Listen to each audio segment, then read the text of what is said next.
Chapati are పూరీలోకి అద్దిరిపోయే hotel style ఆలు Chenna curry ఎలా చేసుకోవాలో చూపించేస్తాను రండి. ముందుగా దీనికి కావాల్సిన ఒక 2 నుంచి 3 వరకు మీడియం సైజు ఆనియన్స్, ఒక 2 టమాటాలు, మీ స్పైస్కి తగ్గట్టుగా పచ్చిమిర్చి, కొత్తిమీర అండ్ మనకు కావాల్సిన మెయిన్ ఇంగ్రీడియంట్స్ వచ్చేసి ఆలు అనమాట, పొటాటో. సో ఇది వచ్చేసి చెన్నా. నైట్ అంతా నానబెట్టి ఒక 2-3 విజిల్స్ పెట్టేసామంటే మార్నింగ్ బాగా ఇట్లా ఉడికిపోతుంది అనమాట. ముందుగా ఒక కడాయిలో ఆయిల్ వేసుకొని అందులో పచ్చిమిర్చి వేసుకోండి. ఇప్పుడు దాంట్లోనే కొద్దిగా జీరా అండ్ ఆనియన్స్ వేసుకొని ఆనియన్స్ మెత్తగా మగ్గి బ్రౌన్ కలర్ అయ్యే వరకు ఉంచుకోండి. దాని తర్వాత 1 teaspoon of ginger garlic paste ఉంటుంది కదా, అది వేసేసుకొని పచ్చివాసన పోయే వరకు వేయించుకోండి.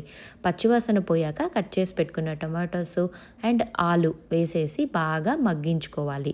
ఇందులో కొద్దిగా వాటర్ వేసుకోండి, సో దట్ మన ఆలు అంతా కూడా మెత్తగా ఉడికిపోతుంది అనమాట. ఇందులోనే కొద్దిగా సాల్ట్ యాడ్ చేసి మూత పెట్టేసేయండి. ఆలు బాగా బాయిల్ అవ్వాలన్నమాట. ఆ తర్వాత కొద్దిగా ధనియాల పొడి, కారం పొడి, జీరా పొడి, బయట మార్కెట్స్లో చన్నా మసాలా అని చెప్పేసి దొరుకుతుంది, అది 1 టీ స్పూన్ వేసుకోండి. దీనివల్ల మంచి టేస్ట్ వస్తుందన్నమాట. వేసుకున్న స్పైసెస్ అన్నీ పచ్చివాసన పోయేంత వరకు వేయించుకొని అందులో 1 కప్ ఆఫ్ వాటర్ వేసుకొని బాయిల్ చేసిన చన్నాని వేసేసి అందులోనే కొద్దిగా నిమ్మరసం పిండేసి కొత్తిమీర జల్లేసుకోవడమే. అంతే అండి, చాలా సింపుల్గా అండ్ ఈజీగా అయిపోతుంది. ఇది చపాతీ ఆర్ పూరీలోకి అయితే అద్దరిపోతుంది. అచ్చం హోటల్లో తినే కుర్మాలా ఉంటుందన్నమాట. ఈ వీకెండ్కి ఇది ఒకసారి ట్రై చేయండి.